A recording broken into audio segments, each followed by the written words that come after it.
8 लाख मुसलमानों की लड़कियां मुर्तद होकर हिंदुओं के साथ जा चुकी हैं। आरएसएस ने एक बहुत बड़ी टीम तैयार की है जो अपने हिंदू नौजवानों को 3 या 6 महीने की ट्रेनिंग देते हैं। उर्दू ज़बान बेहतरीन लखनवी ज़बान सिखाते हैं। तशरीफ़ रखिए, कैसे मिजाज हैं, क्या हाल है, खैरियत है, आपकी दुआएं हैं, ये अल्फाज सिखाते हैं।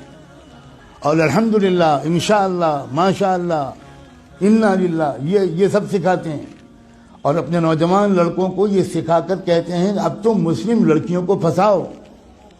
और ये भी कहते हैं कि एक लड़का अगर किसी मुस्लिम लड़की को उसने मुर्तद कर लिया तो 2.5 लाख का चेक तो उसी वक्त मिलेगा, ज़ाती मकान उसके नाम का हम देंगे और जॉब देंगे। 3 चीज़ें देंगे। बेरोज़गारी के इस दौर में जिसमें कि कोई जॉब मिल ही नहीं रहा हमारे नौजवानों को, वो नौजवान, वही गैर मुस्लिम नौजवान सोचते हैं कि भाई दोनों हाथ में लड्डू हैं, हम तो एक लड़की को अपना भी लेंगे, उसको अधर्म भी बना देंगे और फिर 2.5 लाख का चेक भी मिलेगा, ज़ाती मकान भी मिलेगा और उसके बाद जॉब भी मिलेगा। कितना सस्ता सौदा है। किसी हिंदू लड़की के साथ अगर शादी करना हो तो मुसीबत है। वो तिलक और वो जहेज और वो रस्में और वो मसाइल, इतनी मुसीबत है। यहाँ तो हमको मुफ्त में लड़की मिल रही है, बल्कि लड़की के बदले पता नहीं क्या क्या मिल रहा है। इस मुहिम पर लग गए हैं करोड़ों नौजवान, लेकिन हम सो रहे हैं।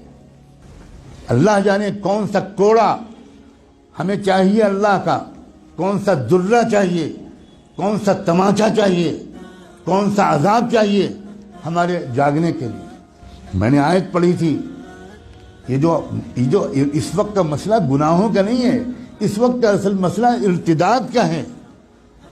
हमारा ईमान छीनने के लिए बिलियंस ऑफ डॉलर्स के फंड एलोकेट किए गए हैं।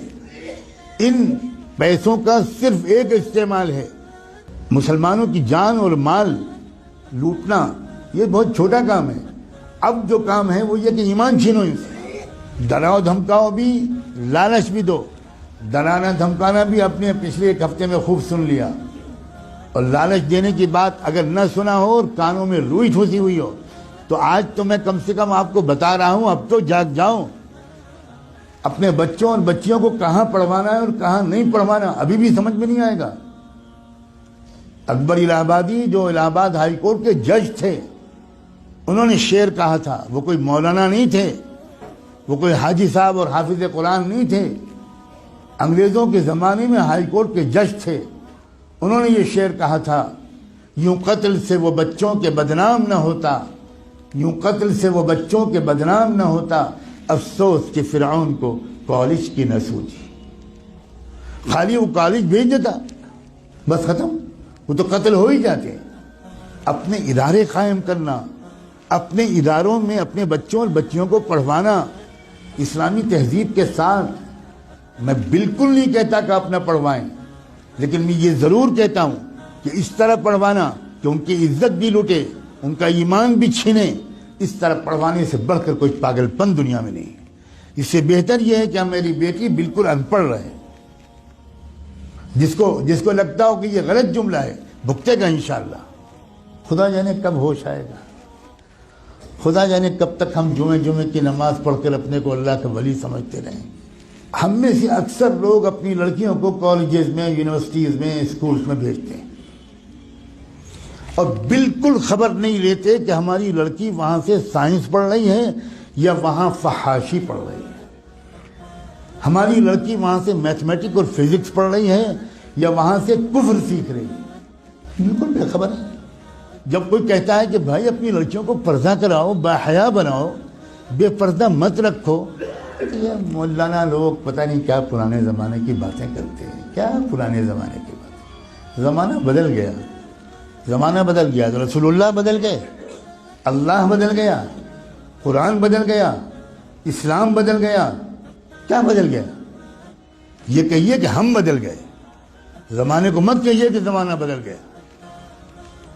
झूठ है कि ये ज़माना बदल गया, कहिए कि हम बदल गए। ہم منافق ہو گئے. ہم نے ایمان کو، جنت کو معمولی چیز سمجھا ہے.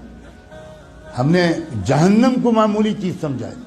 ہزاروں لاکھوں لڑکیاں، جو لڑکیاں گھر سے برقع پہن کے نکلتی ہیں، کبھی آپ فالو کیجئے اپنی بیٹی کو.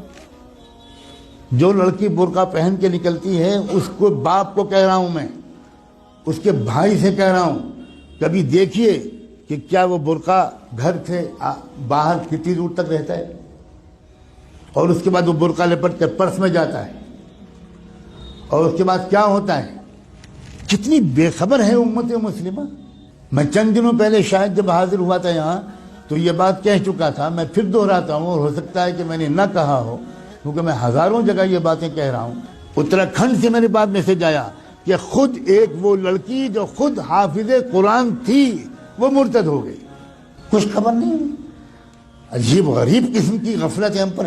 خدا جانے کون سا نشہ پہ آیا. ابھی 2 روپے کھو جائیں تو نیند اڑ جاتی ہے. ابھی کوئی سودا مہنگا مل جائے 5 روپے تو حالت خراب ہو جاتی ہے، کھانا نہیں کھایا جاتا. اور ایمان چھن رہا ہے، ڈاکے پڑ رہے ہیں ایمان پر. کیا منہ دکھائیں گے محمد رسول اللہ کو قیامت میں؟ کیا ہوگا جس دن کی میزان لگے گی، اعمال تولے جائیں گے، جس دن حقیقت باہر آئے گی، اس وقت کیا ہوگا؟ پکڑو اس کو، جکڑ لو اس کو، زنجیروں میں جکڑ کر جہنم میں پھینک دو اس کو. اپنے اوپر ظلم کرنے والوں کو اللہ تعالیٰ کبھی ہدایت نہیں دیتا. اللہ تعالیٰ ہمیں ہوش کے ناخن لینے کی توفیق دے. اس ارتداد کا راستہ ہمارے اسکولوں اور کالجوں اور یونیورسٹیوں سے کھلا ہے. یا آپ کو چاہے جتنی بری لگے بات. میں وہ مولوی نہیں ہوں جو اپنے گاؤں سے نہیں نکلا. میں نے آکسفورڈ میں تقریریں کی، کیمبرج میں تقریریں کی. میں نے اسٹینفورڈ یونیورسٹی جو امریکہ کا سب سے بڑا یونیورسٹی ہے، اس میں 7 لیکچرز میرے ہوئے. میں نے اقوام متحدہ میں خطاب کیا ہے. میں اس طرح کا مولوی نہیں ہوں جس طرح کا آپ سمجھتے ہیں. اور میں قسم کھا کے کہتا ہوں، اگر آپ نے اپنے بچیوں کی اور بچوں کی تعلیم اور تربیت صحیح اداروں میں نہ کی، اور ان کے ایمان کی فکر نہ کی، اور ان کی نگرانی نہ کی، تو آپ کے گھروں میں خدا جانے کیا کیا ہونے والا ہے. میں نے آج اپنی ذمہ داری اس مسجد کے اعتبار سے بالکل ادا کر دی. اب میں آپ سب کو، آپ کی نسلوں کو اللہ کے حوالے کرتا ہوں.